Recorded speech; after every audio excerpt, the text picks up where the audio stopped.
what I have up on the screen right now is the SCRA website, which you should all be very familiar with. This is the particular page for the Public Policy Committee, which you can reach by going to What We Do and then Policy. Okay. On the Public Policy website, you'll see everything that the committee is doing, which feels like an awful lot to me, but it also sees specific instructions about two things that you can do if you want to be involved in public policy in SCRA. And actually there's three things. The first one that you see up there is the small grants program. We give out 3 small grants a year generally, and this year I believe that those grants are going to be $4,000 a piece, and the call for the grants will be coming out in a couple of weeks. So keep your eyes open on the listserv for that call for proposals for the mini grants, and encourage the members of your committees or interest groups to apply for those. They're designed to allow you a little bit of money to put together projects or research projects that have a public policy component. And the requirements for those grants will be in the call when they come out, and you can also email the Public Policy Committee to find out if you have any questions about that. So keep your eye open for that call that'll be going out on the listserv.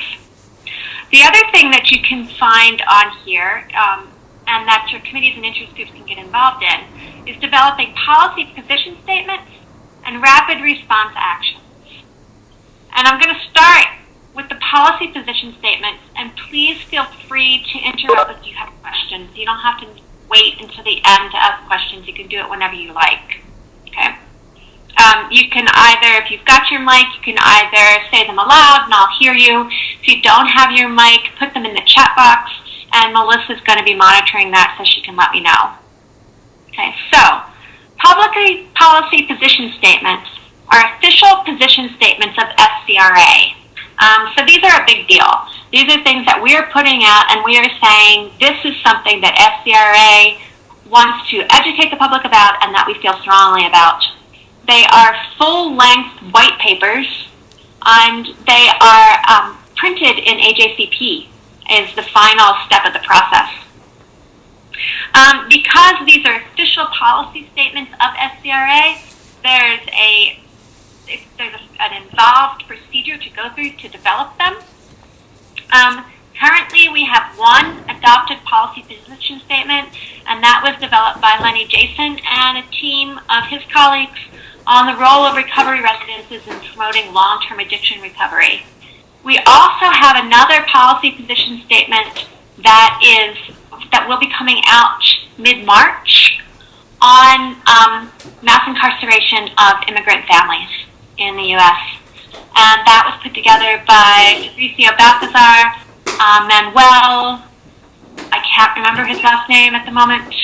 Melissa, if you remember it, chime in, or Daniel. And there'll be an announcement, and it'll go up on the website in a couple of weeks in mid-March. We also have one that's in the works on mass incarceration, and hopefully that'll be coming out in a few months. The idea of a public policy statement is to think of something that you believe or your group believes community psychology has a unique perspective on that is not adequately promoted elsewhere. And that deserves a white paper on its own. So think about things that you've seen the position statements that are already out there, and you think that they're lacking something, that they're not looking at it from a community psychology perspective, that there's an aspect of it that they're missing, and you and your group believe that there's an area of research, an area of knowledge that can be used to inform the policy debate on this issue.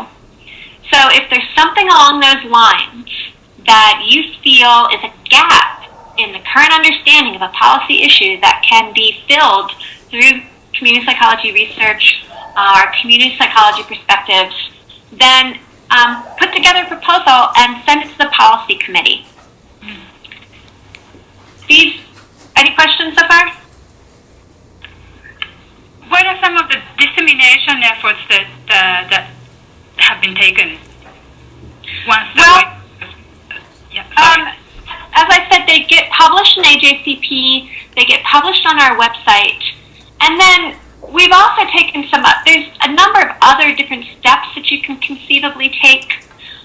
It's possible for us to propose that a policy that's coming out of SCRA be adopted by the APA.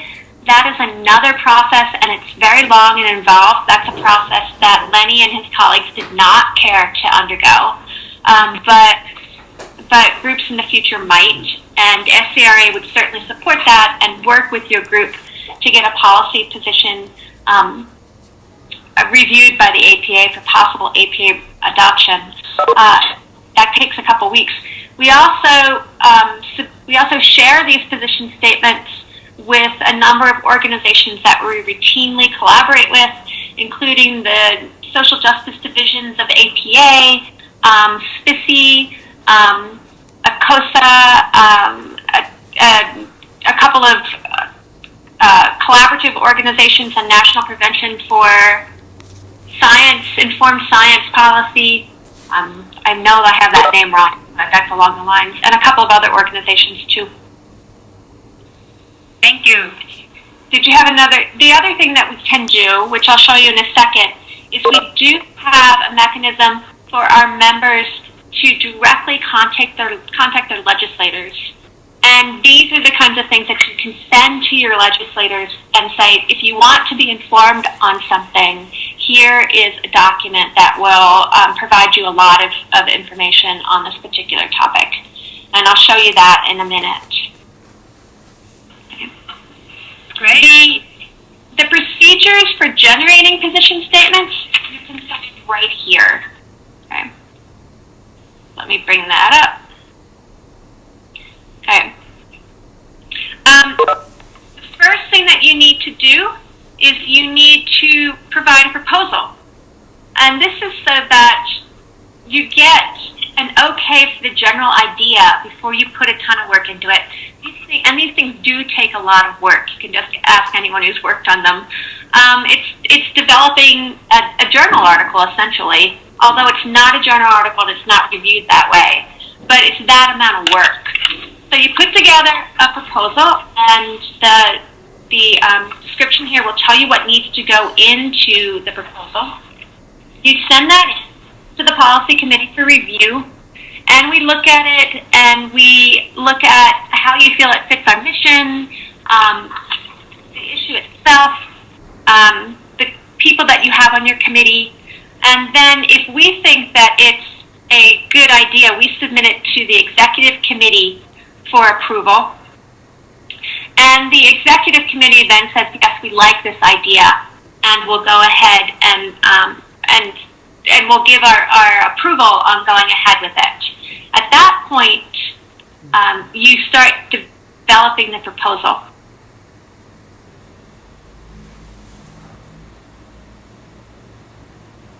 It will be reviewed through AJCP reviewing processes. So you can suggest some reviewers, you'll be asked to suggest some reviewers, and then Jack Teagues, the editor of AJCP, will also look for reviewers. So when you have a draft that you feel is ready to be considered, then you submit it to the policy committee and to Jack, and Jack has it reviewed. You'll get feedback from the AJCP.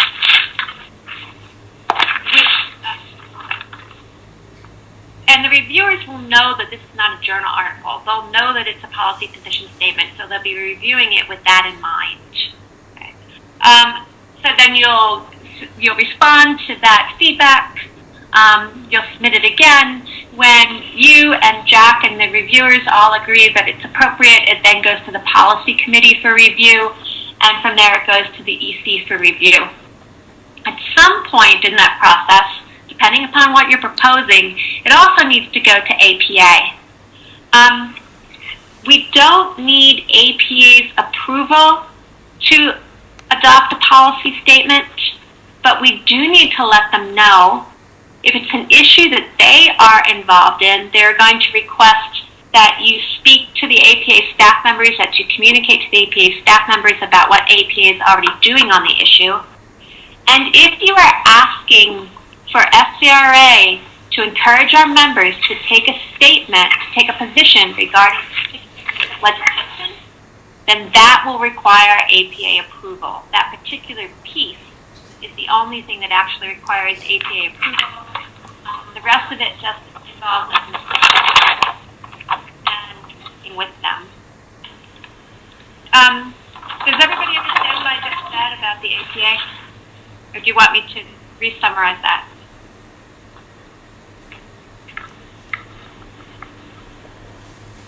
I'm going to summarize it anyway. If you are asking that SCRA or our members take a stand on a particular piece of legislation, whether that's state level or federal level, that needs APA approval before we can publish it. If all you're doing is writing an informational piece that can be used to inform legislators without taking a position, then that does not require APA approval, but it does require APA notification and working with APA if it's an issue that they are also working with. So, Hey, Zane? yes? We're getting a couple comments about the sound fading in and out, so I'm not sure if you're moving at all or the microphone's having an issue, but a couple people have said that the sound fades in and out a little bit. Me? Okay, Yeah. I'll try and stay in one place. Thanks. Let me know if this helps. Okay. So although the only thing that needs APA approval is if you are asking people to take a stand on a piece of legislation, we do need to inform APA of any policy statement that we're developing, and they will provide you with feedback. You are free to accept that feedback or not. You don't have to take it unless you are proposing that we take a stand on a particular piece of legislation. And the policy committee will work with you on these issues as we're working with APA. Okay? Any questions? We do have some funds available to support the development of policy position statements. At this point, we say that we can award up to $500, and we'll do that unless we get too many proposals.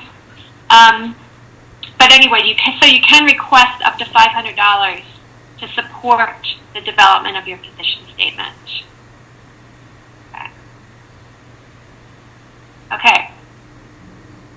Does anybody think that any of their groups are interested in developing a position statement?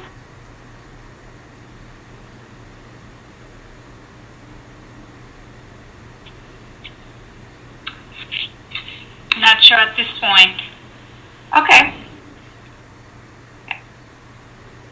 Yeah, that is something that we would encourage you to bring up with your members Yes. of your group. Yes. It's my experience that I'm often reading something and I'm like, this could really use a community psychology perspective.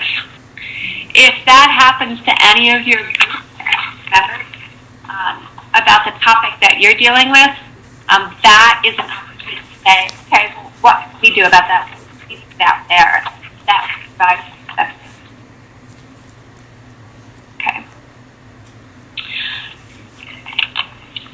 The other thing that you can do in terms of public policy is you can develop a rapid response action.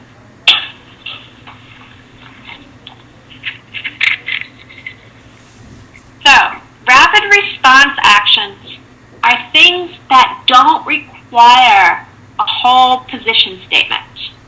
So, for example, if there's a position statement that another group has taken and you believe that SCRA should support it, that is an opportunity for a rapid response action.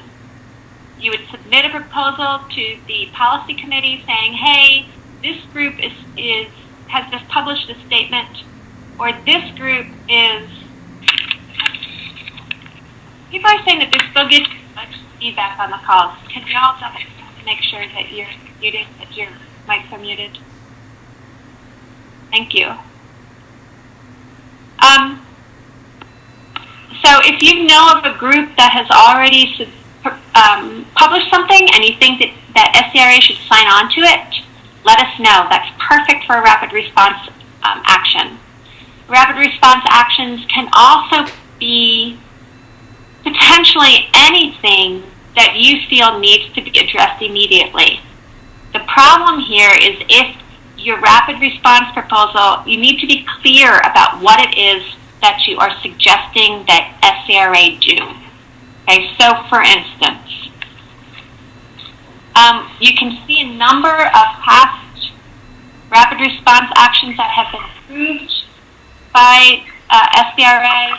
The latest one has to do with the global refugee crisis. So let me click on that one. You can see here that that what they were asking SCRA to do was to adopt a statement on the global refugee crisis, which you can see here. And those are all the writers down at the bottom there. And what we also did was we set it up so that our members can contact Congress and tell them not to support a particular piece of legislation or to vote against a particular piece of legislation, because there's so many pieces of legislation out there on this issue at the moment, some of which are never going to get to Congress, never going to get to committee. What they did instead was they wrote this as an informational piece. So you can email your legislators and you can tell them, here's some information on this issue. I think that this information is useful for you, and we hope that you will be supporting legislation that supports refugees in this country. If you click on this right here, it will take you to the next page. You can see it's got my information on it. It won't have that when you go and do this. It'll be asking you for your own. And you can go ahead and send an email to your legislators. We also have on there a list of other things that people can do regarding this issue. And these were the things that the writers of the Rapid Response Action proposed. They said, please encourage SCRA members to do the following things. So that's what we have here, are all the things they were encouraging people to do. And all those things are part of the statement. Okay. The procedures for putting together a rapid response action are right here.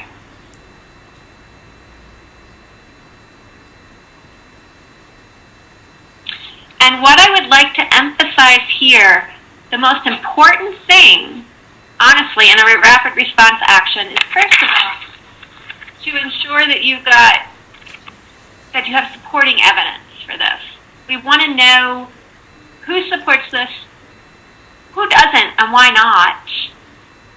And if the APA has already taken a position on it. So we'll say that in there also. So we expect you to check on those things. The other important thing is to ensure that you are specific about what it is that you want SCRA to do. So we have people send in rapid response procedures, and we're reading them, and we're like, but what do they want us to do? It's a statement about the issue, but it doesn't say what they want SCRA's response to be. Rapid response procedures are not supposed to be an alternative for a policy position statement. If you think something needs a policy position statement, then please use that avenue. Rapid response procedures are for quick responses on the part of SCRA dedicated to an issue that has some immediacy. Anybody have any questions about that?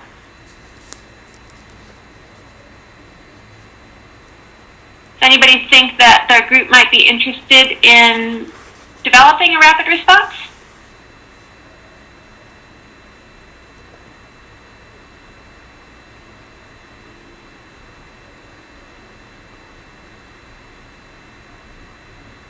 Anybody?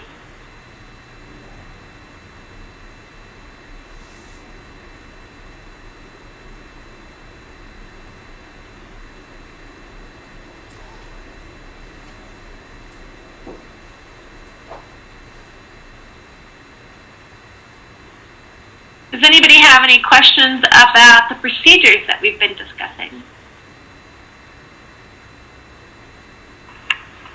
Jean, are you able to see the chat box? Yeah, I just brought it up, and I'm not. Okay. Ashley just commented that she sees the value of the rapid response, especially in the future, as her group moves ahead. And Ashley, which group are you?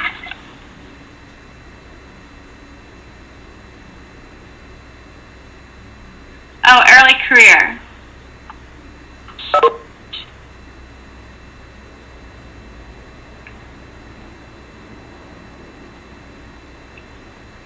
Dan or Melissa, do you want to contribute anything?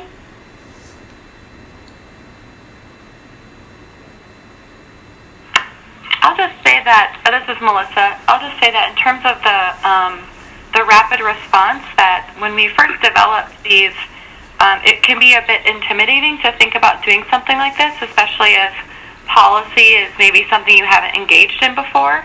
But what we find is that once you initiate, there are so many other people interested that you'll find you'll have a lot of help and support in putting pieces like these together.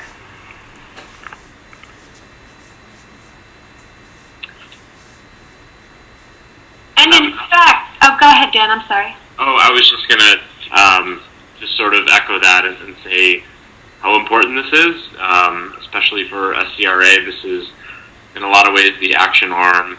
And, you know, TCP is going to do everything it can to promote these.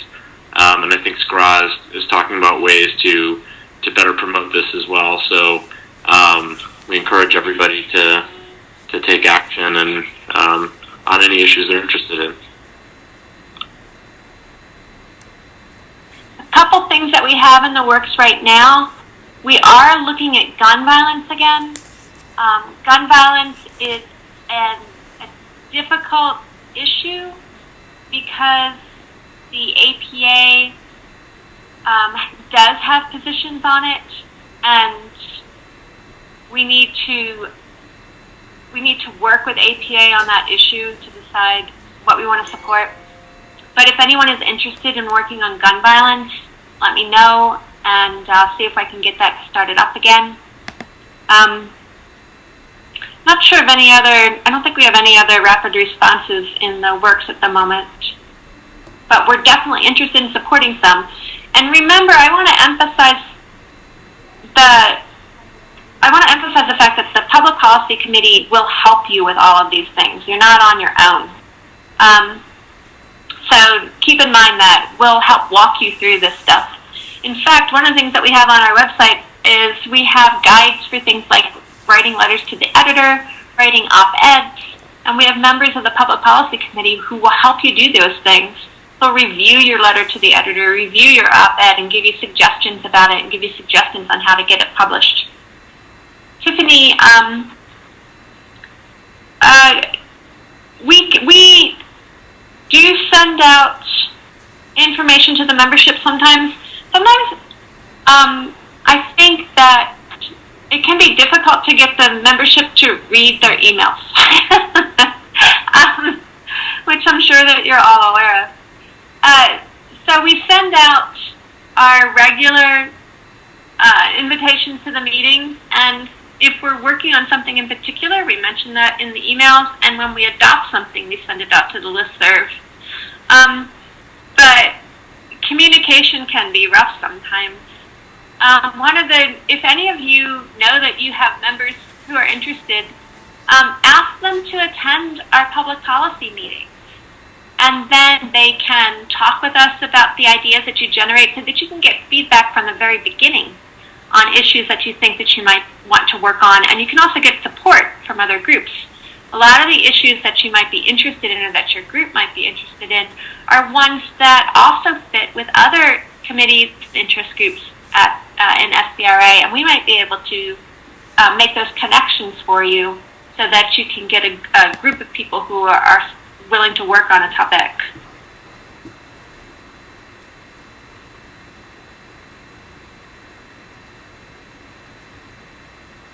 Okay, guys, anything else? By the way, if you look at that list of rapid responses, if you look at the call for enrollment of the PENS report, that happened. Yay.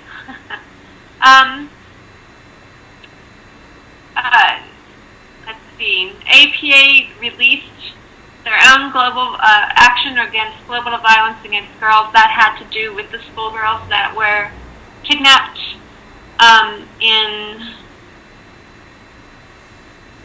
what country was that? I don't want to say, Nigeria.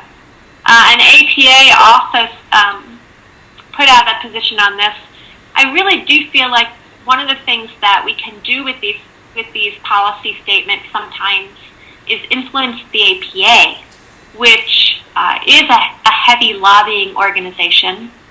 They lobby Congress a lot. They have staffers who that's their job, and they also have a much larger membership than we do. So one of the interesting things that we can do through publishing these statements and working with the APA on them is I feel that we have been able to, and I think Melissa agrees with this, is that we've been able to influence APA stance on some of these things, and we have pushed them to become more public policy active. So for instance, last fall, they had their first Public Policy Leadership Institute. And they had those for other directorates besides their Public Interest Directorate. They'd had them for the Practice Directorate before, but this was the first time that they'd had one for the Public Interest Directorate, which I think was a major step forward. And I think part of the reason is because for the past 3 years or more, SCRA has been pushing them on issues of policy, and that we've been saying we want to take action, we want to see action, we're going to do it ourselves if you're not going to join us. And I think that has actually had an effect on the APA. What do you think, Melissa? I definitely agree, and we've set it up now so that we'll have a member who can go to that Leadership Institute and represent SCRA and be able to hear from APA. And we've also put ourselves in a position in which there are certain times where APA will reach out to us on certain issues because of our actions in various areas. Mm-hmm. Yes. And the National Prevention Science Coalition is a wonderful ally in these issues. They do a lot of work around juvenile justice issues, around violence prevention, and a number of SCRA members are also affiliated with them. They're actually putting together a rapid response team of people who have expertise in juvenile justice, so that when issues come up in Washington, D.C. in Congress, that they have experts who they can call on to come quickly and testify in front of committees. So that's another. A lot of what we do in the Public Policy Committee is designed around collaborations and around publicizing, as well as developing our own positions. It doesn't do a whole lot of good just to develop a position and communicate it to our own members. We need to develop positions and communicate them to other people, share them with other people, join in coalitions that are working on these issues, and that's what we're trying to do. And we'd like to encourage more people to join our committee.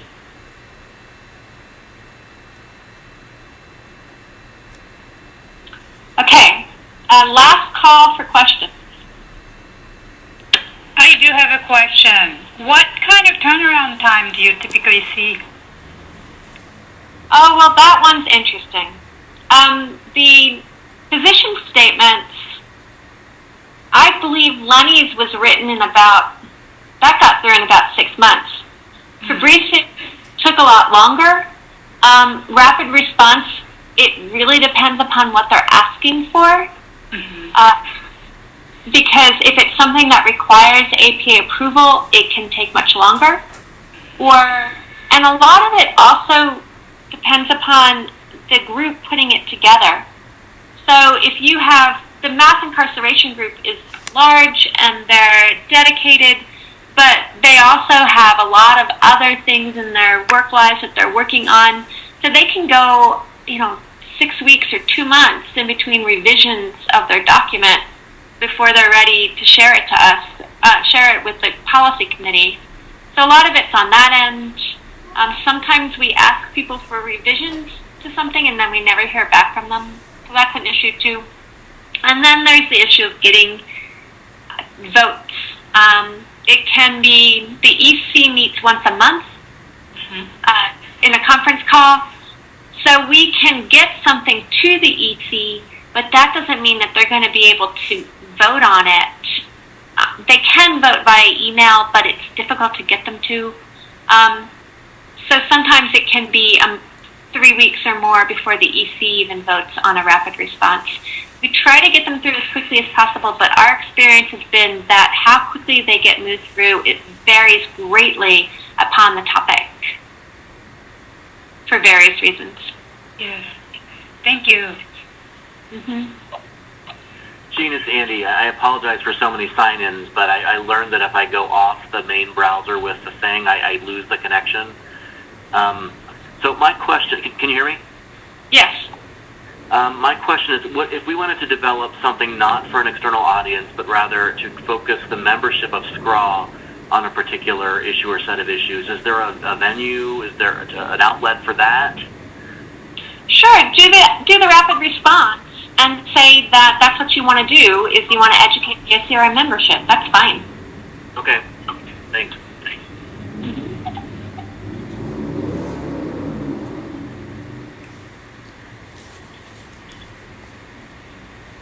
Okay, anything else, guys?